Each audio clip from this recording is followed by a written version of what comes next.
성도 여러분, 우리가 살아가는 인생은 선택과 결정의 연속이다라고 말할 수 있습니다. 성도 여러분, 오늘 하루를 살아가는 가운데도 하나하나 되짚어 보면 오늘 하루 가운데도 많은 선택, 결정들을 하셨을 겁니다. 크고 작은 선택을 하면서 이 밤 이 자리에 온 것입니다.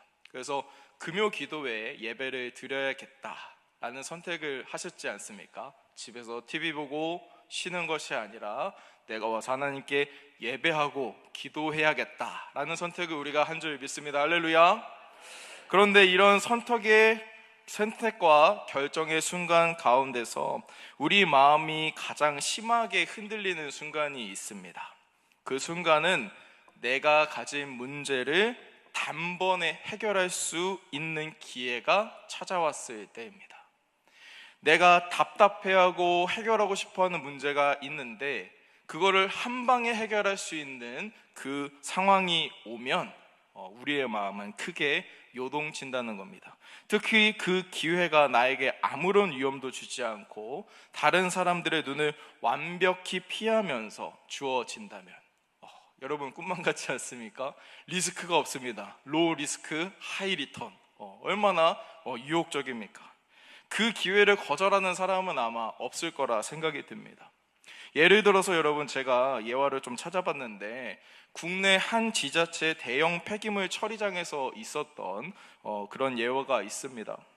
폐기물 수거를 담당하던 직원이 있었는데요. 폐기물은 가구나 이런 전자제품들 밖에 내놓으면 수거하는 사람이지 않습니까? 그 작업자가 주민들이 버린 오래된 부서진 가구를 이렇게 수거하여서 분류하는 작업을 하고 있었다고 합니다.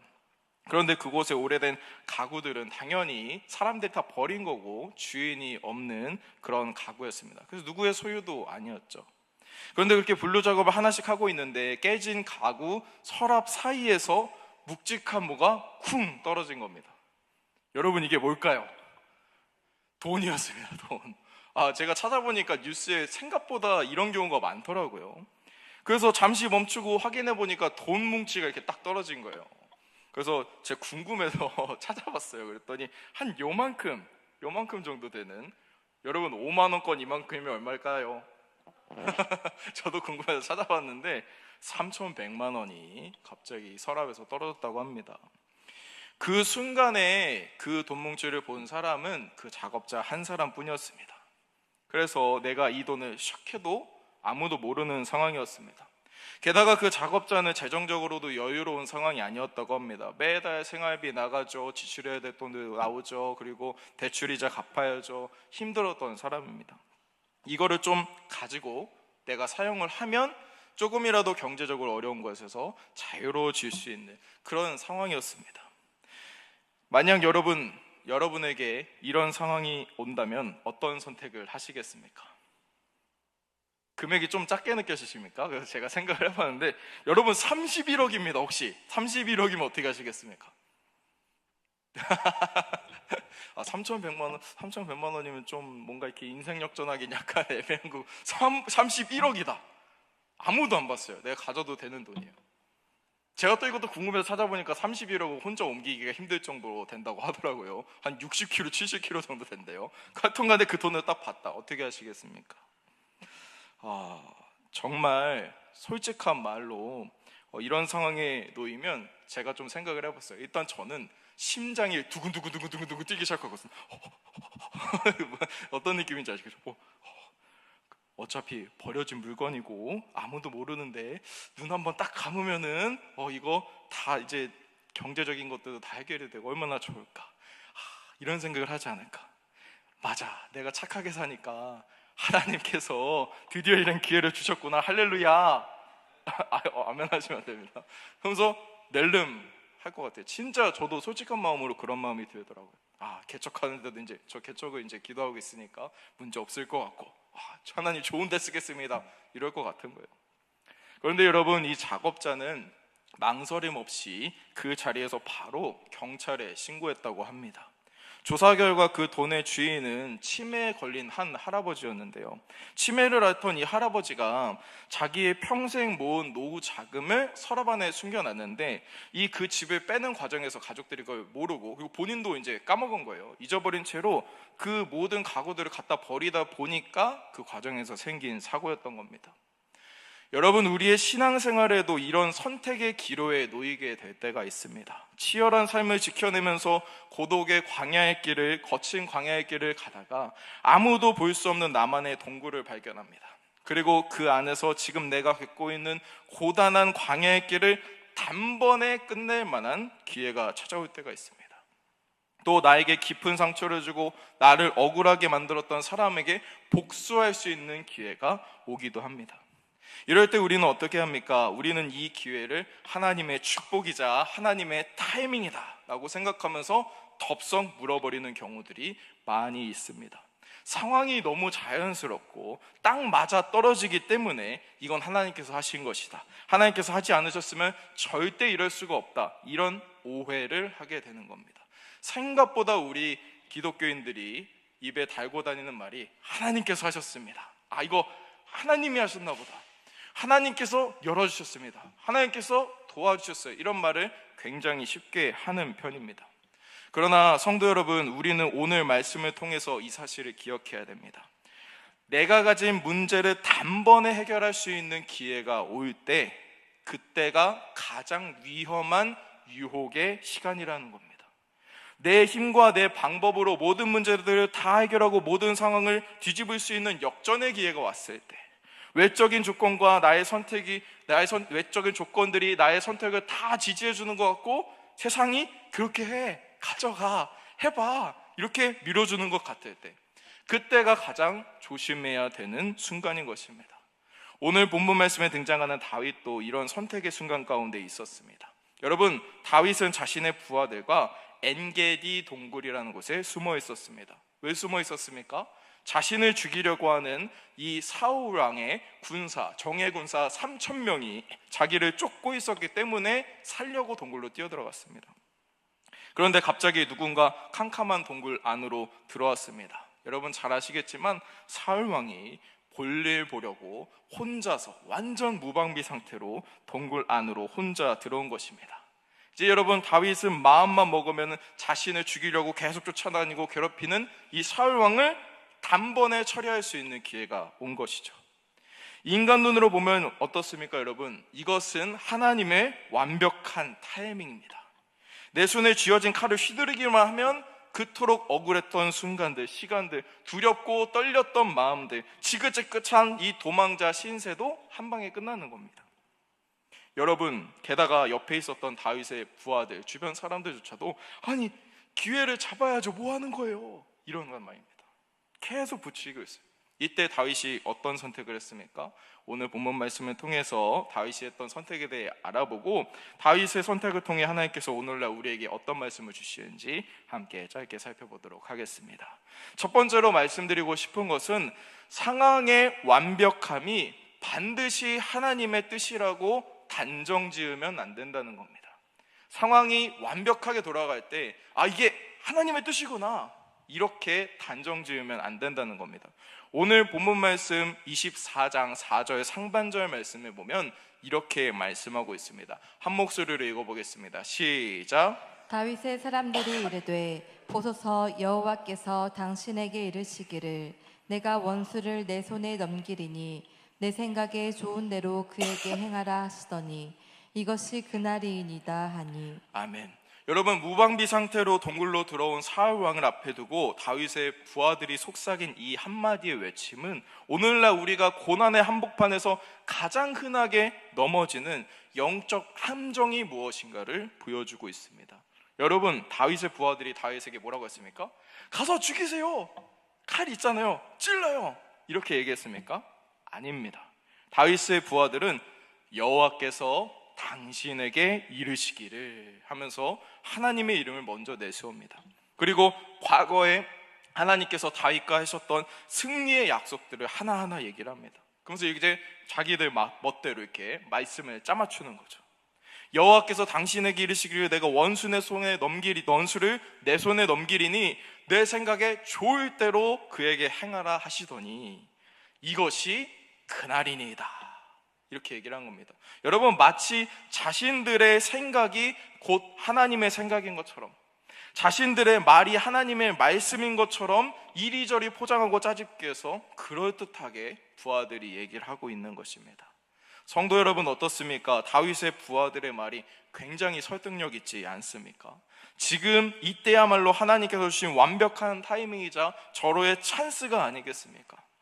그러나 이것은 하나님의 방법도 아니었고 하나님의 때도 아니었고 하나님이 원하시는 것도 아니었습니다. 그저 지금 겪고 있는 고난의 시간을 빨리 끝내고 평안하고 영광을 얻기 위한 인간의 생각에 불과했다는 것을 우리가 정확히 기억하기 원합니다.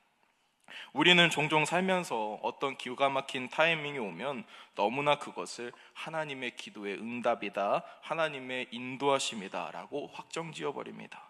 예를 들어서 내가 미워하는 사람을 놓고서 기도하고 있었는데 그 사람이 큰 실수를 저질러서 난처하게 되었습니다. 여러분, 어떻습니까? 기도의 응답입니까? 하나님께서 미워하는 사람을 사랑하고 이렇게 화해하게 만드실까요? 아니면 골탕 먹여서 내 앞에서 힘들게 만드실까요? 또 경제적으로 어려워서 기도를 하고 있었는데 나도 모르게 약간 뭔가 이렇게 편법을 써가지고 뭔가 세금을 덜 내거나 내 이득을 챙길 수 있는 기회가 열리게 됩니다. 그러면 우리는 이거 뭔가 이렇게 꽁돈이 딱 생긴 거잖아요. 이 하나님께서 하셨구나. 실제로 이렇게 많이 생각을 합니다.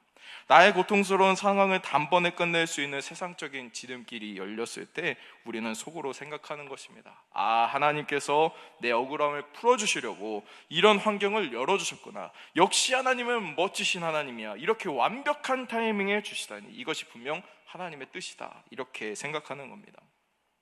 그러나 성도 여러분, 우리가 이 말씀을 꼭 기억하기 원합니다. 가장 완벽해 보이는 타이밍은 사탄이 우리를 유혹할 때 가장 즐겨 쓰는 방법입니다. 사탄은 우리에게 가장 완벽한 타이밍을 보여주면서 내 기도가 응답된 거야, 내 기도가 응답된 것처럼 보여주고 하나님의 말씀이 이루어진 것처럼 생각하게 만듭니다. 사실은 나의 편안함과 욕심을 채우기 위해서 좋을 대로 해석하는 것이지만 마치 하나님이 하신 것처럼 스스로 착각하게 만드는 것입니다. 성도 여러분, 우리 앞에 상황과 환경이 완벽하게 열렸다고 해서 섣불리 그것이 하나님의 뜻이라고 단정지어서는 안 됩니다. 그리고 성경의 일부분 나타난 단적인 하나님의 모습을 보고 자기 멋대로 하나님은 이러시구나 하면서 상황을 확대 해석해도 안 됩니다. 굉장히 조심해야 될 부분입니다. 성경 전체에서 말씀하고 계시는 하나님이 누구신가? 하나님은 어떤 성품을 가지고 계신가? 하나님이 일하시면 어떠한 방식으로 되는가를 확인하고 분별하는 시간이 분명히 필요하다는 것입니다. 보니까 하나님은 맨날 화내시는 분이시네. 하나님은 사랑과 자비의 하나님이시기도 합니다. 그런데 보면서 이거 보니까 하나님께서 하신 게 맞네, 이렇게 단적으로 쉽게 생각하면 안 된다는 겁니다. 기도함으로 말씀으로 계속 증명되고 확인해야 되는 과정이 꼭 필요하다는 것입니다. 우리 모두 눈앞에 완벽한 상황에 속아서 사탄의 유혹에 쉽게 넘어가는 일이 없길 바랍니다. 두 번째로 여러분, 오늘 말씀을 통해서 하나님께서 우리에게 주시는 말씀은 스스로 증명하려는 조급함에서 벗어나라 라는 겁니다. 내가 스스로 증명하려는 그런 조급한 마음에서 벗어나라는 겁니다. 다윗은 이렇게 완벽한 타이밍이 주어진 상황 가운데도 그 유혹에 넘어가지 않았습니다. 다윗은 사울 왕의 목을 치는 대신에 사울에게 다가가서 우리가 잘 알고 있는 대로 옷자락을 살짝 베어냈습니다. 우리는 이런 다윗의 행동을 보면서 그 상황에서 사울을 죽이지 않다니 정말 대단하다. 원수의 생명을 보존하면서 그에 대한 또 명백한 증거는 이렇게 확보를 하고 자기의 자비로움과 또 영웅적인 면모는 또 드러내는 정말 지혜로운 선택이었다, 이렇게 생각을 많이 합니다. 그런데 성경은 다윗이 사울의 옷을 베어낸 뒤에 조금 이상한 장면을 기록하고 있는데요, 오늘 본문 4절 하반절부터 5절 말씀에 보면 이렇게 말씀하고 있습니다. 함께 읽어보겠습니다. 시작. 다윗이 일어나서 사울의 겉옷자락을 가만히 베니라. 그리한 후에 사울의 옷자락 뱀으로 말미암아 다윗의 마음이 찔려. 아멘. 다윗이 사울의 옷자락을 베어낸 뒤에 마음에 찔림이 있었다라고 성경은 기록하고 있습니다. 여러분, 다윗이 뭘 했습니까? 사울 왕을 죽이지도 않았고 피를 흘리지도 않았습니다. 그저 사울 왕의 옷자락을 조금 잘라냈을 뿐입니다. 그런데 성경은 다윗 마음속에서 걷잡을 수 없는 후회와 마음의 찔림이 몰려왔다라고 기록하고 있습니다. 여러분, 혹시 다윗이 좀 미안했던 걸까요? 그래도 사울 왕이니까 좋은 옷 입고 있었을 거 아니에요. 그런데 그거 좀 훼손해서 마음에 좀 찔렸던 걸까요? 다윗은 왜 이렇게 마음에 찔림을 느꼈던 걸까요? 이를 이해하기 위해서는 여러분, 당시 왕의 옷자락이 무엇을 의미하는지를 생각해 봐야 됩니다. 여러분, 당시 왕의 옷자락은 왕의 권위, 왕의 통치, 왕의 신분, 이런 것들을 상징했습니다. 그래서 여러분, 왕의 옷자락을 이렇게 찢어내는 것 자체는 단순히 옷을 훼손하는 정도의 일이 아니었습니다. 왕의 옷자락을 베어내는 것은 왕의 권위를 훼손하는 반역행인 겁니다. 쉽게 말해서 다윗이 사울의 옷자락을 베어낸 것은 내 힘으로 사울 왕의 권위를 한번 꺾어보겠다, 내 결백함과 내 정당함을 사람들 앞에 다 증명해 보이겠다 라는 이 다윗 왕의 조급함과 악한 마음이 담겨져 있었던 행동인 겁니다. 아니, 그냥 옷자락 정도 잘랐는데, 지금은 이렇게 생각할 수 있지만 당시의 왕의 옷자락은 그런 의미를 가지고 있었다는 겁니다. 성도 여러분, 혹시 우리도 우리 삶 속에서 다른 사람의 옷자락을 붙잡고 잘라내고 있진 않은지, 베어내고 있진 않은지 한번 돌아보기 원합니다. 여러분, 내가 싫어하는 사람의 실수를 은근슬쩍 퍼뜨리고 그 사람이 고립되길 바라는 마음이 우리 가운데 있지 않습니까? 다른 사람과 갈등이 생겼을 때 주변 사람들에게 내가 피해자라고 주장하면서 나의 결백함과 의로움을 주장하고 싶어 하진 않습니까? 그러면서도 내가 그 사람을 해치지는 않았잖아, 칼로 찌르진 않았잖아, 목을 베어내진 않았잖아, 내 손에 피를 묻히진 않았잖아. 다만 나는 조금 억울해서 내 마음을 표현했을 뿐이야, 이러면서 스스로 자기 합리화를 하고 있지는 않습니까? 성도 여러분, 사탄은 계속해서 우리를 유혹합니다. 내가 내 손으로 직접 복수하는 거는 좀 그러니까 옷자락이라도 베어서 내가 옳은 것을 증명해내도록 해라. 안 그러면 네가 손해보잖아, 억울하잖아, 옷자락만 베는 건데 괜찮잖아, 유혹합니다. 그때 우리의 마음은 조급함이 생깁니다. 지금 아니면은 지금 용병 다 보고 나가버리면은 더 이상 옷자락 베거나 어떤 방법이 없는데 어떡하지? 조급함이 생겨납니다. 지금 안 하면은 아무도 내 말을 믿어주질 않을 것 같은데 걱정에 휩싸입니다.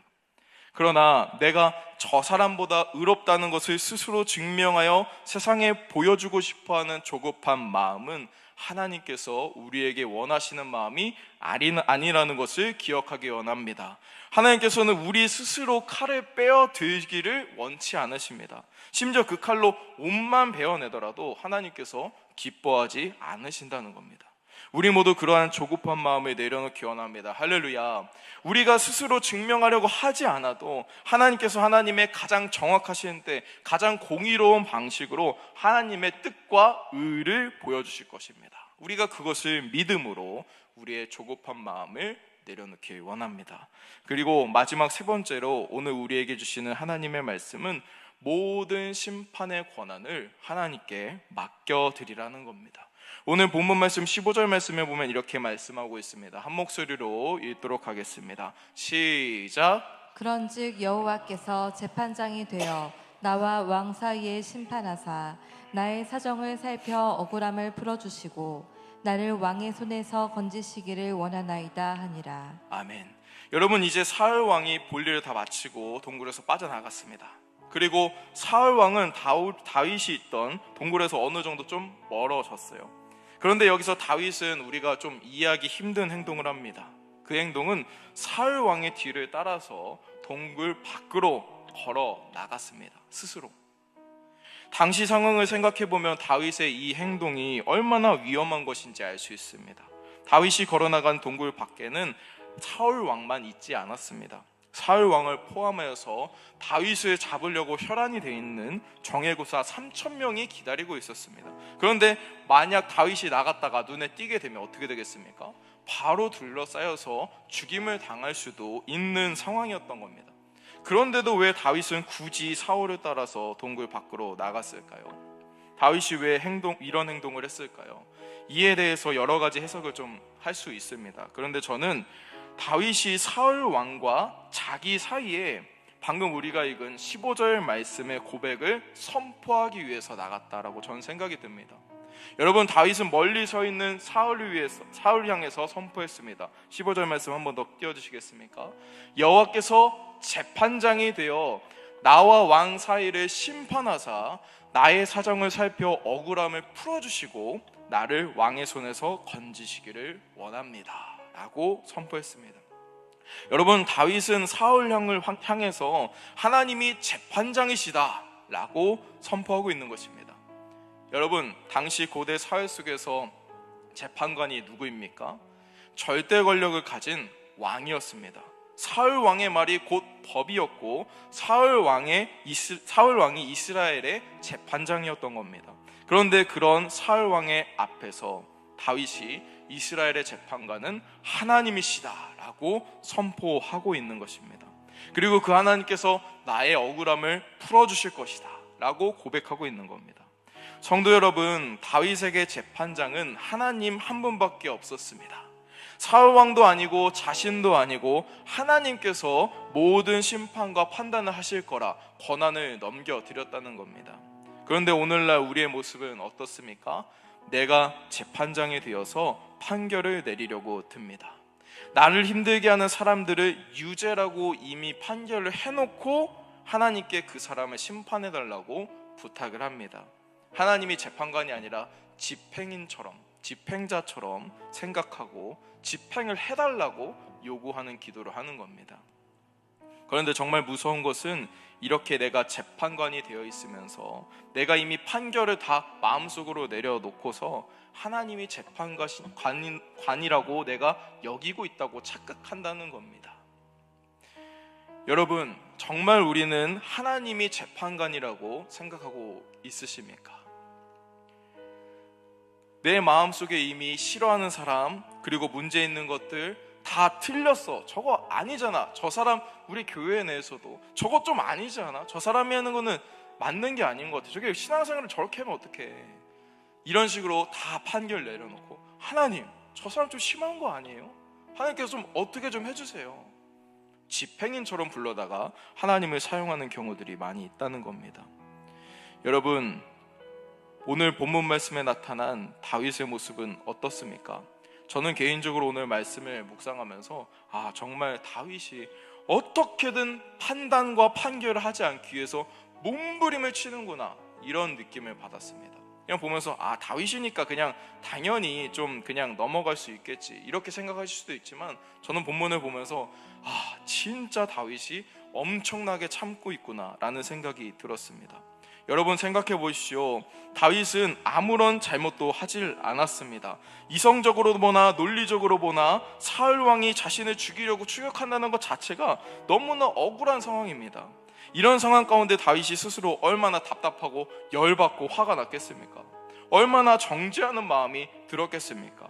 그럼에도 여러분, 다윗은 판단하려고 들지 않았습니다. 다윗은 진심으로 모든 심판의 권한을 하나님의 손에 맡겨드렸다는 겁니다.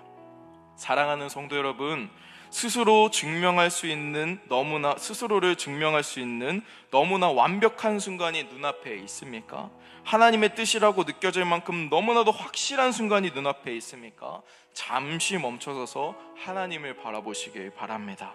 하나님의 뜻이라고 말하면서 사실 내가 하고 싶은 대로 해석하고 내 생각대로 내 마음대로 하나님의 뜻을 왜곡하고 있지는 않은지 천천히 돌아보길 원합니다. 또한 내가 재판장이 되어서 사람을 정죄하고 이미 판결해 놓고 하나님의 집행인 정도로 여기고 있지는 않은지 우리를 돌아보길 원합니다. 바라기는 우리 모든 성도님들께서는 오늘 말씀을 의지하여서 하나님 뜻대로, 하나님 원하시는 대로 내 삶의 모든 심판의 권한을 넘겨드리는 은혜를 누리시길 바랍니다. 할렐루야.